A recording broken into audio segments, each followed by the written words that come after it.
Berita mengenai usaha syarikat-syarikat gergasi dari luar masuk melabur ke Indonesia semakin kerap kedengaran. Rundingan dengan syarikat-syarikat terkenal dunia membuatkan ramai yang mula bercakap mengenai kemampuan Presiden negara jiran kita ini dalam menarik minat pelabur besar untuk masuk. Joko Widodo bukanlah seorang pemimpin yang serba sempurna, tetapi beliau sedar yang Indonesia sangat ketinggalan dalam banyak perkara. Disebabkan oleh itu, Jokowi tetap dengan ideanya untuk fokus kepada pembangunan infrastruktur dan pembangunan sumber manusia dalam memajukan Indonesia di bawah pemerintahannya. Jokowi telah memenangi 2 pilihan raya dengan semangat Indonesia Maju. Sejak tahun 2015, ekonomi Indonesia di bawah pimpinan Presiden Jokowi berkembang 5% tahun. Ini bermakna beliau telah berjaya menghasilkan 250 bilion US dollar sepenggal. Jadi, dalam video kali ini, kita akan melihat bagaimana Presiden Jokowi memajukan Indonesia. Teruskan menonton. Joko Widodo atau juga dikenali sebagai Jokowi merupakan Presiden Indonesia pertama yang tidak mempunyai latar belakang tentera atau tergolong dalam salah satu keluarga politik terkemuka negara itu. Kejayaan beliau dalam pilihan raya dilihat oleh ramai penganalisis sebagai menandakan permulaan era baru politik Indonesia yang lebih demokratik. Jokowi dilahirkan dan dibesarkan di Surakarta, sebuah bandar di tengah-tengah Jawa Timur Laut, Yogyakarta. Bapanya adalah seorang penjual kayu yang menjalankan perniagaannya di jalan-jalan bandar. Datang dari latar belakang orang susah menjadikannya salah satu daya penarik buat Jokowi apabila beliau mula menceburi politik. Jokowi mendapat ijazah dalam bidang kejuruteraan perhutanan pada tahun 1985 dari Universiti Gajah Mada yang terletak di Yogyakarta. Selepas tamat pengajian, beliau bekerja selama beberapa tahun di sebuah kilang pulpa milik kerajaan yang terletak di wilayah Aceh di utara Sumatera. Kemudian, beliau membuka kilang perabotnya sendiri di kampung halamannya di Surakarta. Pada tahun 2002, Jokowi telah menjadi pengeksport perabot yang sangat berjaya dengan bilik pameran di beberapa benua serta menjadi pengerusi cawangan tempatan bagi Persatuan Pengeluar Perabot yang berpengaruh di Indonesia. Jokowi memulakan kerjaya politiknya sekitar tahun 2005 apabila beliau berjaya memenangi pemilihan sebagai Datuk Bandar Surakarta mewakili Partai Demokrasi Indonesia Perjuangan. Sepanjang tempoh berkhidmat, beliau berjaya dalam mengurangkan kadar jenayah dan menarik pelancong asing masuk ke bandar itu. Jokowi juga terkenal kerana kerap membuat lawatan mengejut ke kawasan kejiranan miskin. Pada 2010, Jokowi dilantik semula sebagai Datuk Bandar dengan lebih 90% undi. Beliau kemudiannya disenaraikan sebagai Datuk Bandar ketiga terbaik di dunia oleh Yayasan Datuk Bandar Antarabangsa. Semasa menjadi Gubernur di Jakarta pada 2012, Jokowi mula dibandingkan secara meluas dalam media dengan Presiden Amerika Syarikat Barack Obama, sebahagian besarnya kerana terdapat persamaan fizikal dan juga mempunyai persamaan acuan politik yang sama. Pada 2014, parti Jokowi memilihnya untuk menjadi calon bagi pilihan raya Presiden Indonesia yang diadakan pada 9 Julai. Beliau telah meraih kemenangan dengan lebih 53% undi popular, menewaskan lawannya, bekas Jeneral Prabowo Subianto. Walaupun Prabowo mendakwa bahawa terdapat penipuan undi yang berleluasa dan secara rasmi mencabar keputusan pilihan raya tersebut, Mahkamah Perlembagaan Negara Sebulat Suara menolak tuntutannya pada Ogos dan sekaligus membuka jalan untuk Jokowi memegang jawatan pada 20 Oktober. Antara usaha awal Jokowi selepas menjawat jawatan Presiden ialah mengurangkan amalan rasuah untuk menarik lebih banyak pelaburan langsung asing ke negara Indonesia. Indonesia memanfaatkan hubungan dengan China. Antara usaha besar yang dilakukan Jokowi dalam memajukan Indonesia di bawah pemerintahannya ialah dengan menjadi antara negara terawal di Asia Tenggara yang menyokong usaha dan inisiatif One Belt One Road atau OBOR oleh kerajaan China semasa penggal pemerintahan Presiden Jokowi yang pertama sejak tahun 2015. Semua pembangunan dan perkembangan pesat yang sedang dilakukan oleh kerajaan Indonesia sebenarnya banyak bertitik tolak dengan kerjasama ini. Penyelidikan yang dilakukan melaporkan bahawa Indonesia seandainya bersama dengan China bakal menjadi antara penerima faedah terbesar inisiatif itu kerana kedudukan Indonesia sebagai rakan dagang terbesar China di Asia Tenggara. China sendiri ketika itu sudah menjadi pelabur terbesar di negara tersebut. Sejak mula lagi menyatakan sokongan kepada inisiatif OBOR, Jokowi telah meletakkan sasaran untuk memajukan kawasan-kawasan yang mundur di negara itu melalui pembangunan infrastruktur serta fasiliti yang lebih baik. Matlamat itu diteruskan sebagai agenda utama beliau selepas berjaya mendapat kembali mandat memerintah, iaitu dengan meletakkan sasaran pembangunan sama rata ke seluruh Indonesia sebagai fokus utama.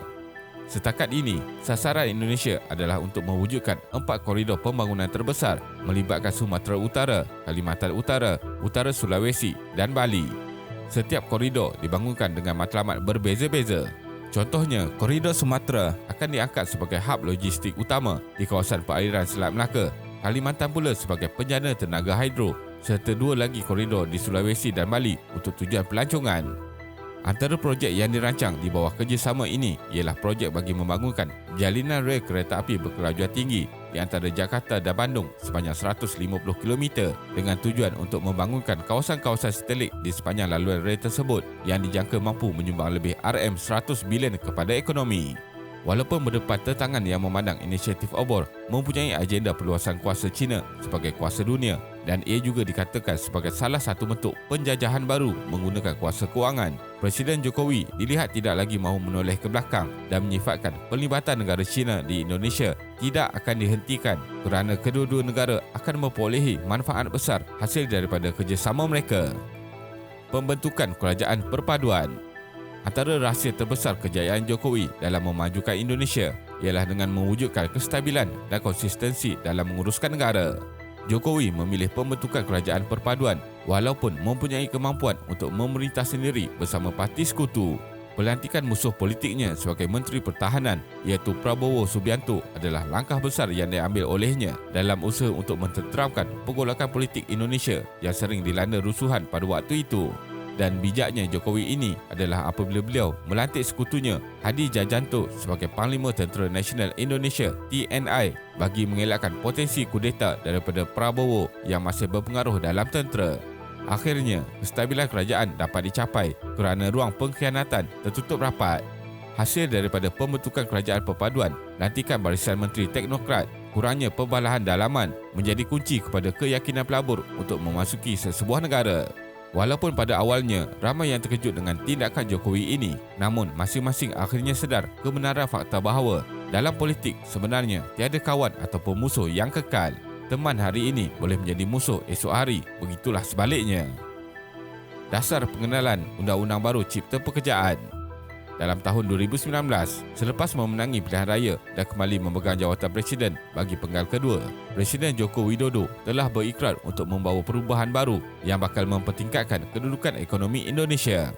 Sasaran beliau yang diumumkan pada bulan Oktober 2019 adalah untuk menjadikan Indonesia sebagai sebuah negara 5 teratas dalam kedudukan ekonomi dunia, mempunyai kadar sifar masalah kemiskinan serta mempunyai nilai KDNK negara setinggi 7 trilion US dollar dalam tempoh 2 ke 3 dekad akan datang.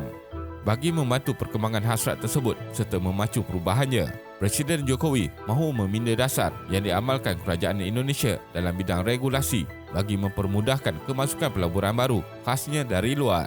Dasar yang diamalkan oleh Indonesia sekarang dipercayai terlalu ketat dan didakwa merupakan punca utama kenapa pelabur antarabangsa enggan melabur. Jadi, sebagai tunjang utama kepada semua perubahan yang mahu dilaksanakan, kerajaan Indonesia melakukan rombakan besar-besaran terhadap undang-undang mereka melalui pengenalan Rang Undang-Undang Nombor 11 Tahun 2020 tentang Cipta Kerja. Namun, perubahan yang menjadi modal utama kempen pilihan raya Presiden Jokowi ini telah mendapat tentangan masyarakat Indonesia kerana ia didakwa bakal mencabuli hak warga Indonesia sebagai pekerja. Walaupun begitu, cadangan melaksanakan perubahan dasar berkaitan hak dan kedudukan pekerja ini telah mendapat tentangan sebahagian besar rakyat Indonesia sebelum draft usulnya sempat dibacakan di Parlimen Indonesia lagi. Sebulan sebelum dibentang, tunjuk perasaan sudah dimulakan di Jawa pada Januari 2020 yang melibatkan golongan pekerja yang bimbang dengan nasib mereka. Badan NGO yang memperjuangkan hak pekerja dan kumpulan mahasiswa juga mula bangkit menganjurkan kempen-kempen protes selama beberapa bulan dalam tahun 2020 dengan tuntutan agar RUU Nombor 11 ditarik balik. Ada yang kekal aman, ada yang bertukar menjadi tragedi melibatkan insiden pembakaran dan kerosakan harta awam serta pertempuran penunjuk perasaan dengan anggota keselamatan. Akhirnya, kes ini dibawa ke Mahkamah Perlembagaan Indonesia dan keputusannya ialah Mahkamah Indonesia memberikan masa 2 tahun kepada Kerajaan Indonesia memperbaiki isi kandungan RUU Nombor 11. Sekiranya dalam tempoh tersebut, Kerajaan Indonesia gagal memperbaiki atau menambah baik isi kandungan RUU tersebut, secara automatik ia dianggap tidak sah dan tidak lagi terpakai. Disebabkan oleh itulah kita dapat melihat Kerajaan Indonesia kini sedang giat memancing pelabur luar masuk bagi meyakinkan warga mereka yang semua usaha yang dijalankan ini perlu dilihat positif. Kesimpulannya, Pimpinan Jokowi juga tidak lari dari kecaman dan kutukan, khususnya dari pihak lawan dan pengkritiknya. Namun, usaha Jokowi untuk membawa kemajuan kepada negara itu dengan memberi penekanan kepada kestabilan dan infrastruktur menjadi antara punca kejayaan beliau. Berdasarkan laporan, Indonesia diramalkan mempunyai ekonomi keempat terbesar di dunia dengan KDNK 7.3 trilion US dollar menjelang tahun 2050. Terima kasih kerana menonton dan jangan lupa subscribe. Jumpa lagi.